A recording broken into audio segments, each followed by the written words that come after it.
you're curious about how to use the herb mullein in your medicinal herbal cabinet, well, this is what this video is all about. Hi, my name's Landon Gilthon at Pepper and Pine Garden Design, and I'm doing a few videos on how to use herbs that you can probably find on your property or in your garden in your herbal medicine cabinet. How to have these things on hand whenever sickness or an illness or a wound or anything strikes. The wonderful thing about herbs is you don't have to grow an extensive herbal garden to be able to use it for a lot of the common things that happen in your household. Many herbs like mullein and yarrow, which we were harvesting early this morning, or peppermint, have uses, so many broad uses that if you at least have 3 or 4 different herbs that you can grab from, chamomile is another one, you'll be surprised at the different things that you can use each of these herbs for, and mullein is one of those. So this is the mullein plant. You can see how tall it is. I'm about 5'6", and it's right about at the top of my head. This particular plant, when it's first starting to grow, looks very similar to lamb's ear, if you're familiar with lamb's ear. It's got really kind of soft, feathery leaves. This plant is probably at its height that it will get. It does start off rather small in a little rosette, which I'll show you in a different frame, without a stem. And as soon as the stem starts to extend upwards like this, you know that you're going to start to see these little yellow flowers. And yarrow, excuse me, not yarrow, I have yarrow here. We're talking about mullein. Mullein has this really sweet honey nectar smell, which is why you will definitely see bees on these flowers. So if you just come up and give it a nice whiff, it has such a lovely smell and a lovely taste. It has the same kind of honey nectar taste if you use the flowers or the leaves for tea. So that's one of the first uses you can get out of this plant, is just to enjoy it as a tea. You can collect the flowers or the nice leaves before they start turning brown and dying. You want to get them when they're nice and green. This particular plant, I am not going to collect any of these leaves. They're already turning brown, but we did collect some from another plant that look a little healthier, and these are what you can use and use directly in water like this. Chop them up with your scissors or tear them with your fingers, and you can put them directly into hot water to infuse like a tisane, or you can dry them in the sun or on your counter and crumble them up and use them as you would normally use tea. There are several things to note about when you actually do use these leaves for tea, and that is that the mullein plant has lots of polyphenols in its leaves and flowers. And polyphenols are a constituent that help fight off free radicals. So you may have heard the term free radicals in your body, or superfoods that can help kill off the things in your body that can kill cells in your body, and polyphenols are one of those. You find polyphenols in things like blueberries, cherries, any of those pomegranates, any of those fruits that are that really deep purple red color are full of polyphenols. And mullein is as well. So whenever you're making a tea, if you want to get those medicinal effects, or the most medicinal effect, you want to make sure you do not boil these leaves. Use hot water, but get it before it starts to boil, or you're actually going to kill off the medicinal benefits in this plant, the polyphenols. So full of polyphenols, which makes it great for colds and flus and illnesses. One of the things that we will definitely be using mullein for in our family, that is like a regular thing we struggle with during the winter seasons, are congestions and coughs, whether it's a dry cough or whether it's a cough full of gunk.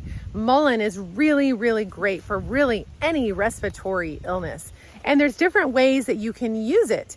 You can use it as a tea and drink it internally. You can also make what's called a mullein steam. So where you have mullein leaves or flowers, whether they're likely dried if it's in the winter season, and you can put them in a bowl or a pot, and you can create a steam that is infusing those leaves, and then you breathe in that steam that will help loosen up the congestion that you're experiencing in your sinuses and in your throat.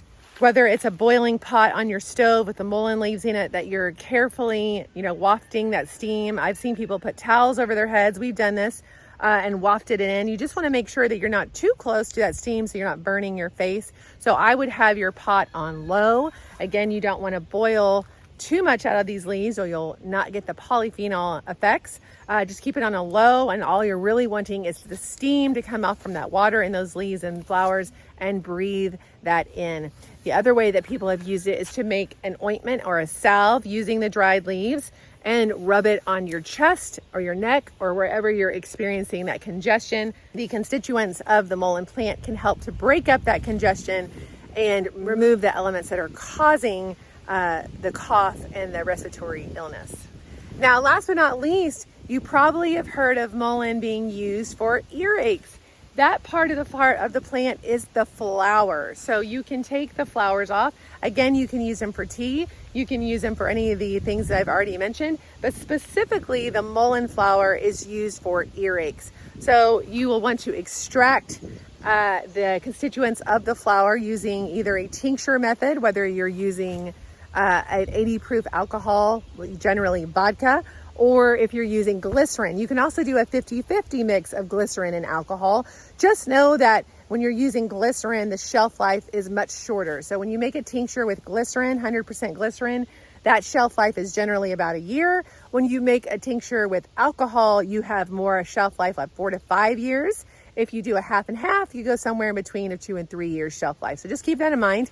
If you can't handle the taste of alcohol in a tincture, then go for glycerin. Make sure it's vegetable grade glycerin, right? You want to make sure it's food grade because you're going to be taking that internally. But you can drop those into your ear. You can also infuse these flowers in an oil. So like an olive oil or almond oil is a really great one to use. You let these leaves sit in that almond oil for, I'm not sure, I'll put it in the notes, 2 to 3 weeks, I think, sometimes up to 4 weeks. And then you strain the flowers out, and then you have that medicinal oil that you can use to drop in the ear whenever you have an earache. So those are some of the uses of mullein. Now, I will tell you that you do not just find this plant in the country. When we lived in town in Portage, Michigan, this really interesting looking plant started to sprout up from my garden, and I was thinking, what in the world did I plant? I don't remember what this is. And I kept my eye on it. I kept watching, and eventually, sure enough, I had a mullein plant in my garden, which was so cool. So you just never know where they're going to pop up, and I do have them spread out all over my property. So if you don't have mullein, you can clearly go buy the seeds. You can order them online. You maybe can find them at your local nursery. As Your Standard had a lot of these medicinal herbs as starts. They had mullein, comfrey, yarrow. A lot of the ones that I'm growing this year I got from As Your Standard. So if you don't already have a pickup location or not a part of As Your Standard, you can look around in your area for someone that is a part of it that might be able to order them for you, or just become a part, and you might find a lot of useful things that As Your Standard offers. But anyway, there are places to find starts, or ask someone like me that's a friend of yours that lives in the country. They probably can find some flowers and seeds to give you from their property. There's lots of ways that you can come across mullein and a lot of the other herbs that I'm going to be talking about. So this is mullein. See if you can get your hands on some. Find a neighbor or a friend that lives in the country and go foraging on their property to look for this lovely plant. If nothing else, just to smell it and enjoy its aroma, or use it for a cup of tea. And maybe eventually down the road, you can try making salves and tinctures and other medicinal products that you can use with these wonderful herbs. So I hope you enjoyed this video. If so, I encourage you to subscribe or share it with someone you love. And as always, my name is Lena Gilfillan here at Pepper and Pine Garden Design, growing gardeners and their gardens. And I'll see you in the next video.